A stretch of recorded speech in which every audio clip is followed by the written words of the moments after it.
Não, não porque não é verdade. Eu já estava na frente deles antes. Eu não sou antissistema, eu nunca falei isso. Eu sou. Boa parte das cidades brasileiras elas não têm função, elas apenas vivem de orçamento que vem do governo federal e não entregam bons serviços públicos. Eu gravo meus próprios vídeos, eu faço os roteiros dos próprios vídeos. Nós somos muito originais no que nós fazemos. Eu, o Partido Missão, o Movimento Brasil Livre. E nós temos uma visão otimista do Brasil. Então, quando eu falo dos problemas, eu quase sempre, os vídeos, eu trago as soluções. E eu falo, pô, vamos imaginar um Brasil melhor? Eu não sou aqui, eu não estou me colocando. Veja em Foco de volta. A gente recebe agora o pré-candidato à presidência pelo Partido Missão, Renan Santos. Seja muito bem-vindo e obrigada por falar com a gente. Olá, tudo bom? Obrigado aí pela oportunidade.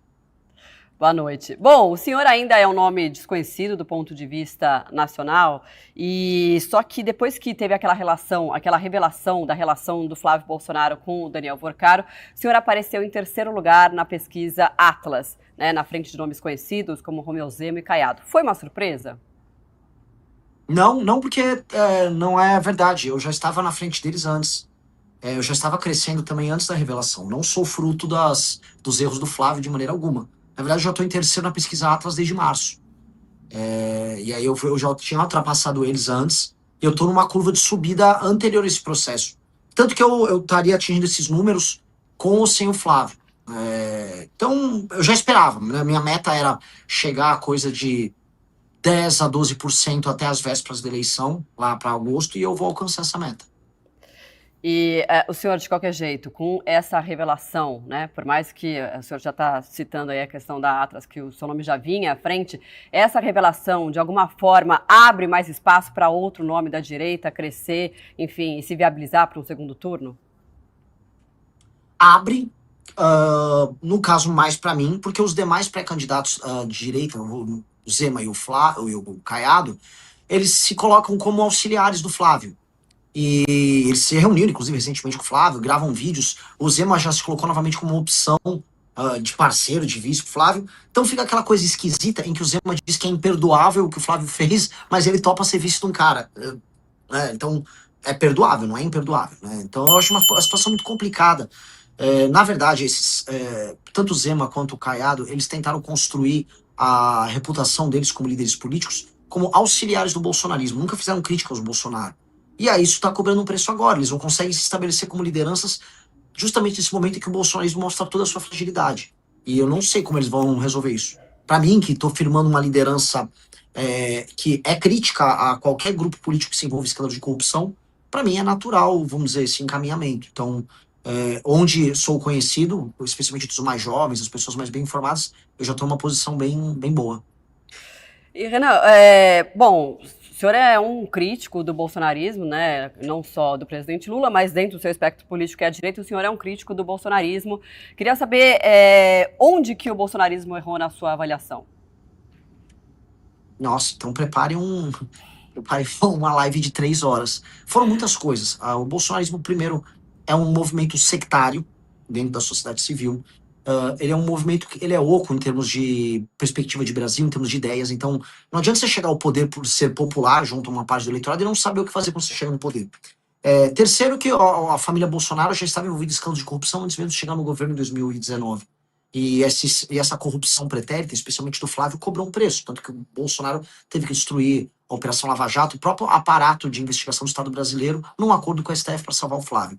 O Bolsonaro não fez um bom governo, ele se comportou de maneira bizarra ali na pandemia, ele manipulou seus seguidores por muito tempo, enquanto especialmente seu filho Flávio fazia negócios. Esse é o problema, o seu filho Flávio diz que é um representante da moral, dos bons costumes, da família brasileira, enquanto fica fazendo negócios com gente que não presta durante todo esse período e traindo esse próprio eleitor. O eleitor ficava indo pra frente de quartel, né, pedir intervenção militar contra o STF, enquanto o Flávio fazia negócios com caras que andavam com essa turma do STF.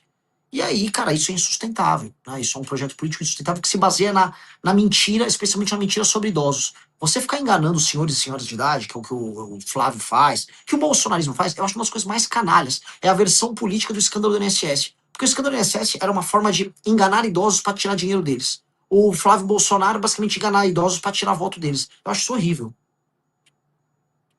O senhor também, né, se coloca como um nome antissistema, lembrando que o ex-presidente Bolsonaro também fez isso quando venceu em 2018. Qual que será a diferença para o eleitor? Como é que o senhor vai fazer esse distanciamento? Eu não sou antissistema, eu nunca falei isso. Pelo contrário, eu sou presidente de um partido político. Eu quero reformar o sistema brasileiro.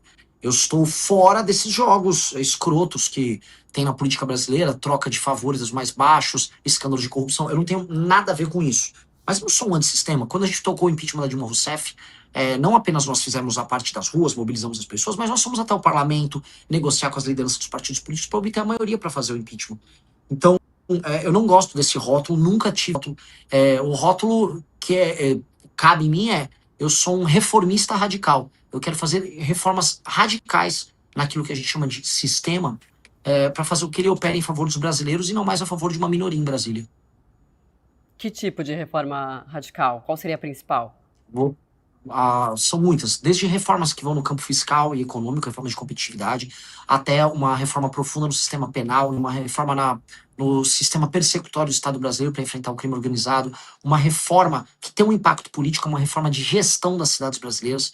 Boa parte das cidades brasileiras elas não têm função, elas apenas vivem de orçamento que vem do governo federal e não entregam bons serviços públicos e não impõem a si próprias a necessidade de fazer seus cidadãos terem atividades econômicas de modo ao cidadão se emanciparem da dependência do Estado. E nós temos uma reforma profunda para alterar isso.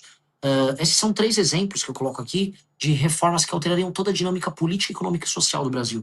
E isso não é uma coisa de uma pessoa de sistema, muito pelo contrário, é uma pessoa que estuda muito aquilo que a gente chama de sistema e que quer alterar ele, quer alterar a forma como ele funciona. Por que o senhor acha que veio esse rótulo que o senhor disse que não gosta?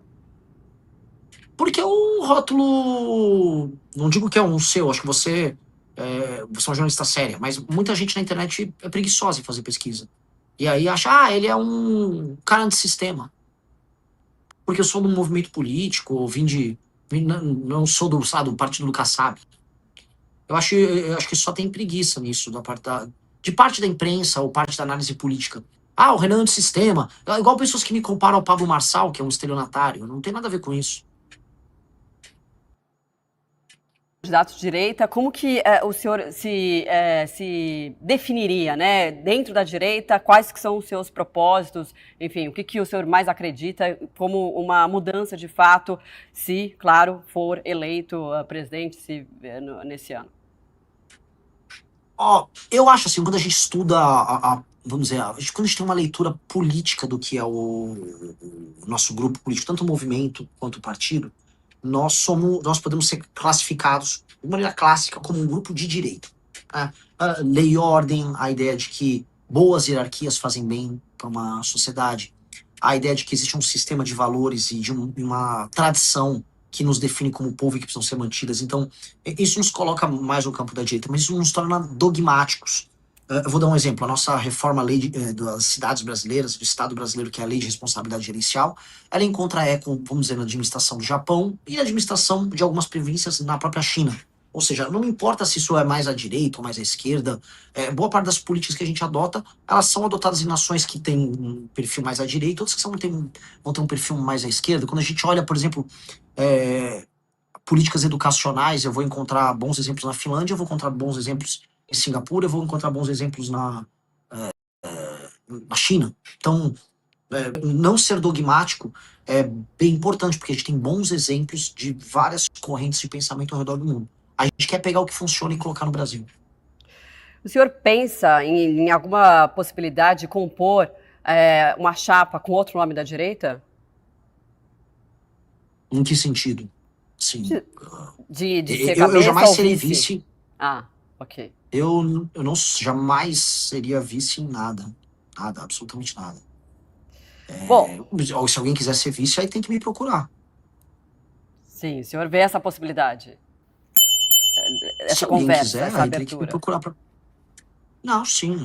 A gente e não só eu, como Kim, as lideranças do nosso grupo, a gente sempre foi bom de papo, bom de conversa para abrir um projeto legal. Eu tinha feito uma vez uma provocação na Jovem Pan.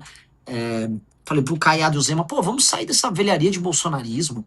Por mais que o Caiado seja uma pessoa de idade, ele é mais, vamos dizer, mais novo de cabeça do que os Bolsonaro. E, pô, sabe, vamos fazer uma coisa nova, não vamos ter medo de ousar. Mas o problema é que os atuais nomes, eles têm um receio em ousar. Eles, inclusive, evitam me citar, né? Então fica, tudo as pessoas ficavam falando em terceira via, sempre era os governadores. Até que eu ultrapassei eles. E aí, né, é meio inevitável falar sobre mim, mas eles evitam falar até agora. O que não faz muita diferença pra mim, pra ser sincero, mas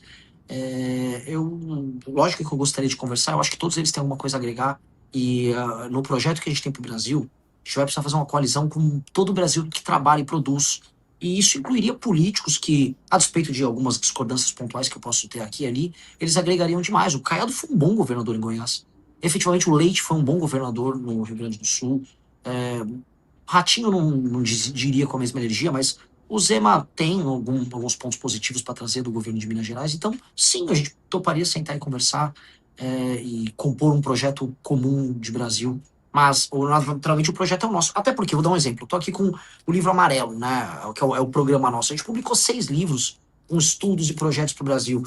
A gente estudou muito para chegar até aqui. E está propondo muita coisa. E, infelizmente, eu não vejo das demais pré-candidaturas nada nesse sentido. E como eles não têm, então, bom, plano nós temos, as pessoas já estão reconhecendo, eu estou ultrapassando eles, mesmo tendo muito menos recurso no nosso partido político. Então seria natural eles aderirem a um projeto mais sólido que tem. O senhor tem um forte apelo, né, nas redes sociais. Um levantamento da Ativa Web que a gente trouxe ontem mostrou que o senhor é o que mais teve engajamento entre os presidenciáveis nos últimos 30 dias. A que o senhor acredita esse resultado? Eu não sei. Eu não sei, porque se os outros têm agências de publicidade, tem marqueteiros. Eu gravo meus próprios vídeos, eu faço os roteiros dos próprios vídeos, eu tenho uma ou duas pessoas que me filmam, o tipo de visão de mundo que eu divulgo, visão de mundo que eu divulgo nas minhas lives. Acho que nós somos muito originais no que nós fazemos, eu, o Partido Missão, o Movimento Brasil Livre, e nós temos uma visão otimista do Brasil. Então, quando eu trago, eu falo dos problemas, eu quase sempre, os vídeos, eu trago as soluções. E eu falo, pô, vamos imaginar um Brasil melhor? Eu não sou aqui, eu não tô me colocando igual o Lula hoje faz.